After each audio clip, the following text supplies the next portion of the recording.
Hello students, मैं Rakesh Dhasmana maths point में आपका स्वागत करता हूँ। Let us start.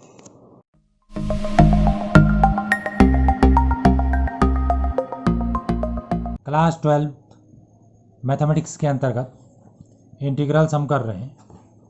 Exercise 7.2 integrate the functions in exercises 1 to 37। ये दे रखे हैं क्वेश्चन, इसका हमने इंटीग्रेशन करना है। तो आपको क्वेश्चन दिखाई दे रहे होंगे जो भी हैं। सबसे पहला है इंटीग्रल। आप इंटीग्रल का साइन बना देंगे और dx लिख देंगे और आगे i लिख देंगे हर एक प्रश्न में। i equals integral 2x upon 1 plus x square dx। Integration by substitution के से हम कर रहे हैं, प्रतिस्थापन विधि से सब्स्टिट्यूट करना होता है इसमें। 1 प्लस एक्स स्क्वायर को t ले लिया तो एक्स स्क्वायर का 2x हो गया, dx बराबर dt। तो ये जो 2x और dx है ऊपर वो dt बन गया और ये जो नीचे वाला है वो t हो गया। dt अपॉन t का log t होता है इंटीग्रेशन, मॉड t रख दिया यहाँ पे प्लस c। तो ये आ गया log और t की वैल्यू 1 प्लस एक्स स्क्वायर आ गया। यहाँ पर अगर हम मॉड नहीं भी लगाएंगे तब भी ऐसा ही है, क्योंकि x का स्क्वायर है तो ये ऑलरेडी पॉजिटिव होगा, अलग से पॉजिटिव दिखाने की ज़रूरत नहीं है। लगा भी दिया तो कोई गलत नहीं। तो मैं यहाँ पर ये कहना चाहूँगा कि ऐसा नहीं है कि आपने किसी को भी टी लिया और एकदम से आंसर आ गया। आप किसी चीज़ को, गलत चीज़ को भी टी ले सकते हैं, फिर वो फिट नहीं बैठेगा तो आपको अपना विचार बदलना पड़ेगा। शुरू में आपको 2-3 डिसीजन लेने पड़ेंगे जो गलत हो सकते हैं, पर धीरे धीरे आपको इसकी आदत पड़ जाएगी, क्योंकि ये पूरा डिफरेंशिएशन पे डिपेंड है कि आपको डिफरेंशिएशन कितना आता है, उसके अकॉर्डिंग आप यहाँ पर कर पाते हैं। एक्चुअल में हमने टी उसको मानना होता है जिसका डिफरेंशिएशन प्रश्न के अंदर हमें मिल जाए और प्रश्न सिंपल हो जाए। एनीवे, अब अगला प्रश्न करते हैं। i equals integral log x square upon x d x. तो इसमें अगर हम log x को t मान लेते हैं तो log x का differentiation 1 upon x d x d t हो गया। अब ये log x को t माना तो ऊपर टी स्क्वायर हो गया और जो डी एक्स अपॉन एक्स है वो डी टी हो गया। तब आप देख रहे हैं इस प्रश्न में कुछ भी नहीं छूटा। एक बार फिर सुनिए, log x को t मान लिया तो टी स्क्वायर आ गया और डी एक्स अपॉन एक्स जो है डी टी बन गया, क्योंकि log x को t माना था तो log x का डिफरेंशिएशन 1 अपॉन एक्स और x का dx और t का dt। तो dx upon dt, dx upon x आपका dt बन गया।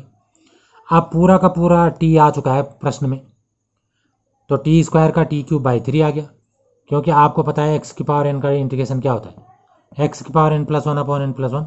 n को यहाँ पे 2 रख दिया तो 2 धन 1 3 हो गया, ये भी 3 हो गया और प्लस c आपको हमेशा लगाना है। अब t की वैल्यू log x रख देनी है तो 1 upon 3 log x cube plus c, where c is an arbitrary constant called constant of integration. अगला प्रश्न देखिए, i बराबर integral 1 upon x plus x log x d x.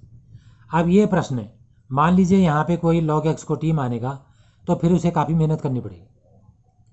ये x को t मानेगा तो कुछ होगा ही नहीं, जहाँ x है वहाँ t आ जाएगा, प्रश्न वैसे का वैसा रहेगा।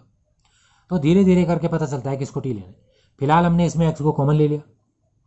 अब ये जो ब्रैकेट है 1 प्लस लॉग एक्स उसको t मान लिया, तो 1 का डिफरेंशिएशन 0 हो गया, log x का 1 अपॉन एक्स हो गया और x का dx हो गया और t का dt हो गया। तो अब जो dx अपॉन एक्स है, dx अपॉन एक्स है वो dt हो गया, और ये जो है वो t हो गया तो dt अपॉन t हो गया। dt अपॉन t का log t हो गया और प्लस c, मॉड लगा देना चाहिए। Integral of 1 upon x d x जब भी आएगा तो आप log मॉड x लिख सकते हैं।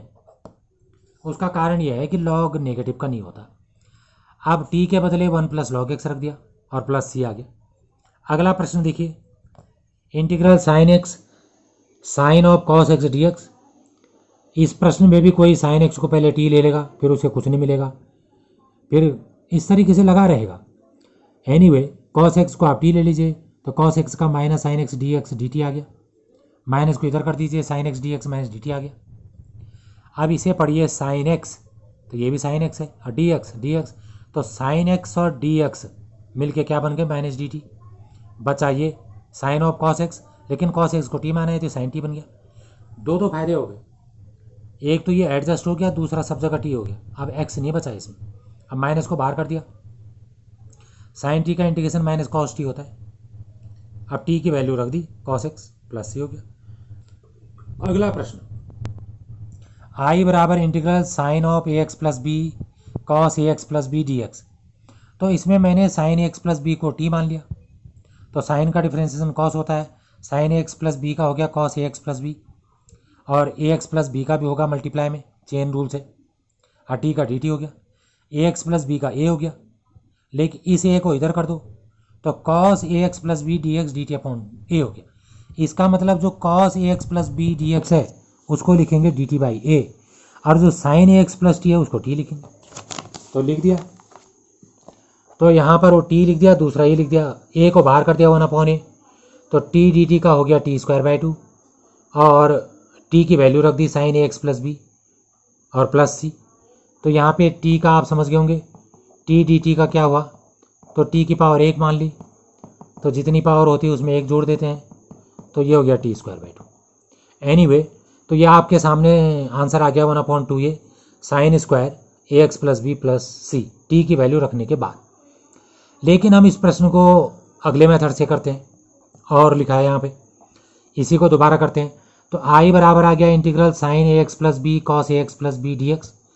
अगर आप cos a x plus b को टी मानेंगे तो कॉस का डिफरेंशिएशन माइनस साइन एक्स हो जाएगा, लेकिन जिसको एक्स माना उसका डिफरेंशिएशन ए एक्स प्लस बी का ए हो गया।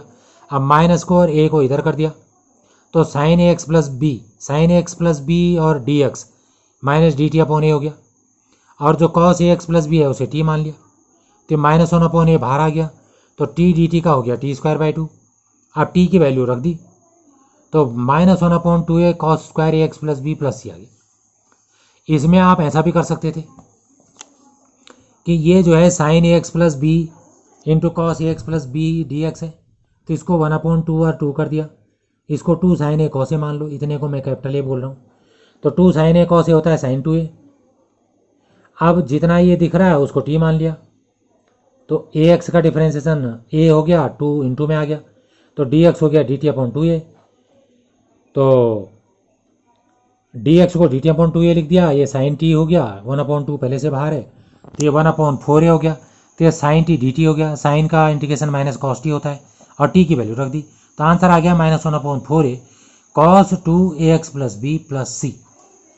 तो आपको मैंने शुरू में कहा था किसी प्रश्न को जब आप करते हैं तो किसी को टी लेंगे तो जरूरी नहीं कि आंसर आ ही जाएगा या हल हो ही जाएगा, एडजस्ट नहीं होगा तो आपको अपना विचार बदलना पड़ेगा। और ये ऐसा प्रश्न है कि इसमें हमने 3 बार अपना विचार बदला, तीनों बार आ गया, सही आ गया। तो इसका मतलब एक क्वेश्चन को करने के कई मेथड हो सकते हैं। इस प्रश्न से हमने एक और चीज़ सीखनी जो कि बहुत काम की, वो ऐसे सीखनी है कि क्या मेथड बदलने से आंसर बदल जाता है। तो मेथड बदलने से आंसर दिखने में बदलता है, असली में उतना नहीं बदलता। तो यहाँ पर पहला आंसर था 1/2a साइन स्क्वायर ए एक्स प्लस बी, इसमें मैं सी को C1 लिख दे रहा हूँ।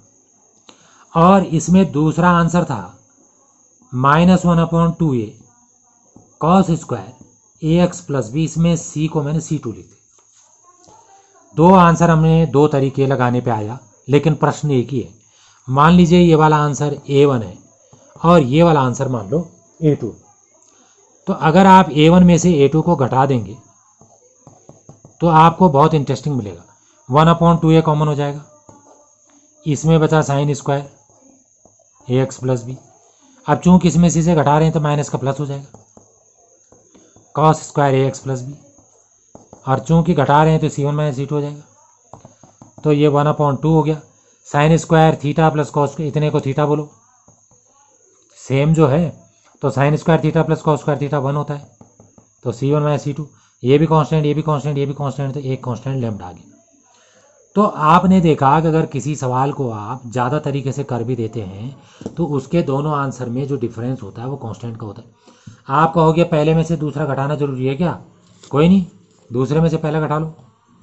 तो ये मैंने दूसरे में से पहला घटा दिया, तो -1/2a कॉमन हो गया, तो दूसरा वाला आ गया कॉस स्क्वायर ए एक्स प्लस बी।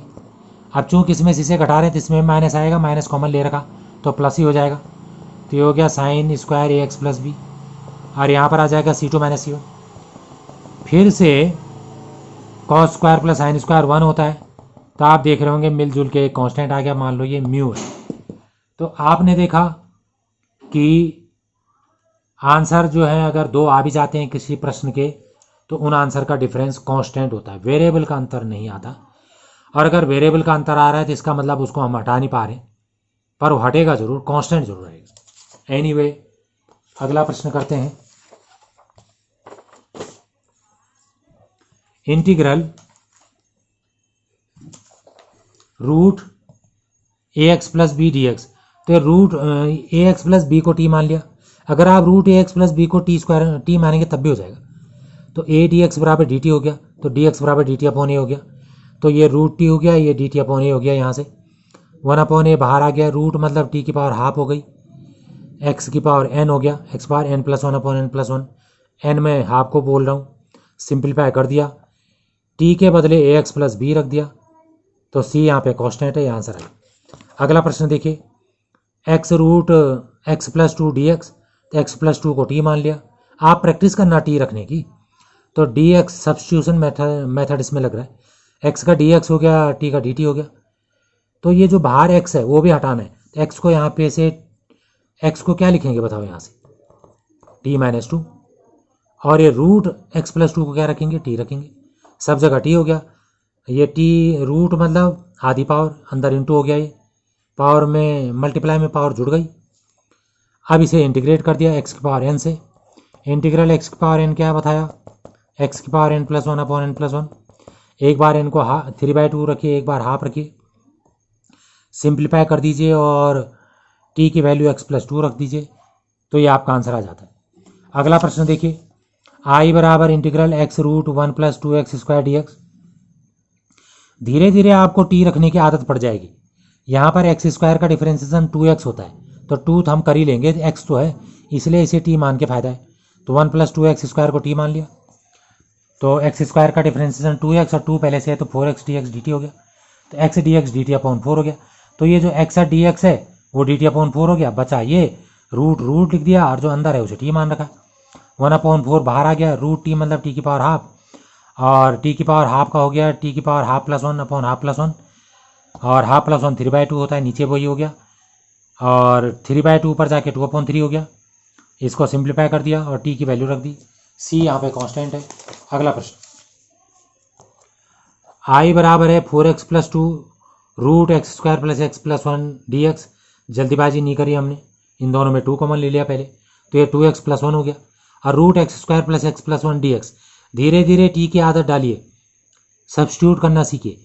तो एक्स स्क्वायर का डिफरेंशिएशन 2x है और एक्स का 1 है, तो दिख गया ये इसका डिफरेंशिएशन है, इसका मतलब इसको टी मानना ठीक रहेगा। पर कौन लिखे टी प्लस 1, पूरे को ही टी लिख देते हैं, तो पूरे को टी लिख दिया। अगर इतने को टी लिखोगे तब भी आ जाएगा। तो इसका डिफरेंशिएशन 2x प्लस 1 हो गया, 1 का 0 हो गया dt। तो अब ये 2x प्लस 1 और dx जो है dt बन गया, और 2 पहले से बाहर था, रूट बचा, रूट ये है, जो अंदर है उसे टी मान रखा। रूट टी कई बार हो चुका है, टी की पावर हाफ हो जाएगा, इसकी power half plus 1 upon half plus 1 हो जाएगा, और सिंप्लीफाई कर लेंगे और टी की वैल्यू रख देंगे, तो आंसर आ जाएगा 4/3 into x square plus x plus 1 to the power 3/2 plus c. Next question, integral 1 upon x minus root x d x. इसमें भी अगर रूट एक्स को टी मानेंगे तो आ जाएगा, लेकिन अगर रूट एक्स को कॉमन लेते हैं तो और अच्छा हो जाता है। ये जो ब्रैकेट है उसको टी मान लिया, तो इसमें एक्स की पावर हाफ हो गई, हाफ पावर आगे आ गई, इसकी पावर हो गई half minus 1 d x d T. Half minus 1 जो है माइनस हाफ होती है पावर, तो अपॉन में चली जाएगी प्लस हाफ, प्लस हाफ मतलब रूट होता है, तो 1/2 रूट एक्स हो गया। ये जो 2 दिख रहा है अपॉन में उसे इनटू में कर दिया। अब ये देखिए d x upon root x, तो डी एक्स ही है रूट एक्स ही है, ये दोनों मिलके 2 dt हो जाएंगे, 2 dt हो गया। बचा ब्रैकेट के अंदर रूट एक्स माइनस 1 जो कि हमने टी मान रखा, और इंटीग्रल अपनी जगह, तो सिंप्लीफाई भी हो गया और सब जगह टी हो गया वेरिएबल। अब 2 को बाहर कर दिया, डी टी अपॉन टी का लॉग टी आपको बता रखा, और टी की वैल्यू रूट एक्स माइनस 1 रख दी, आंसर आ गया। अगला प्रश्न, integral x upon root x plus 4 d x.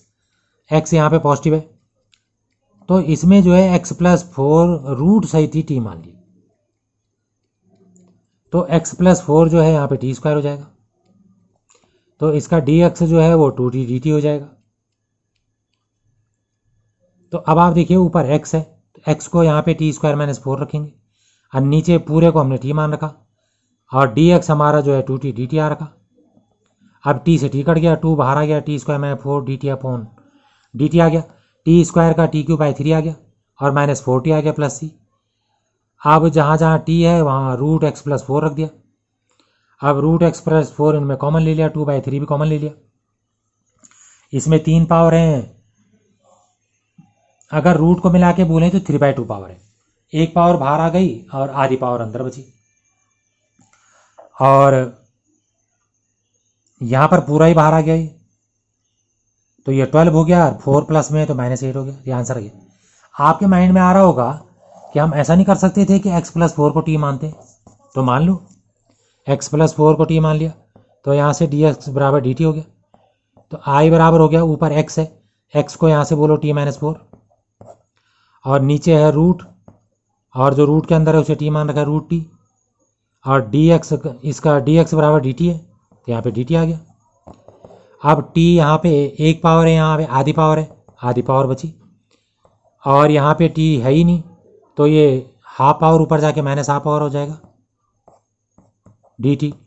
अब यहाँ पे t की पावर जो है 3/2/3/2 हो जाएगा, वही n+1/n+1 से, और ये भी t की पावर इसमें एक जोड़ देंगे तो हाफ हो जाएगा, ये भी हाफ हो जाएगा, प्लस c हो जाएगा, तो ये हो जाएगा 2/3, और t की वैल्यू रख देंगे।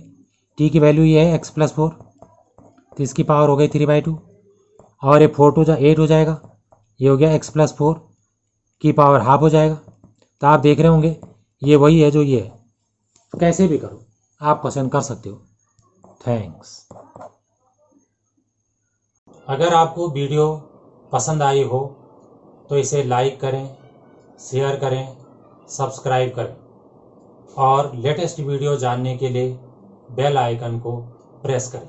और अगर आपका कोई डाउट हो तो फीडबैक में मुझे शेयर करें। थैंक्स।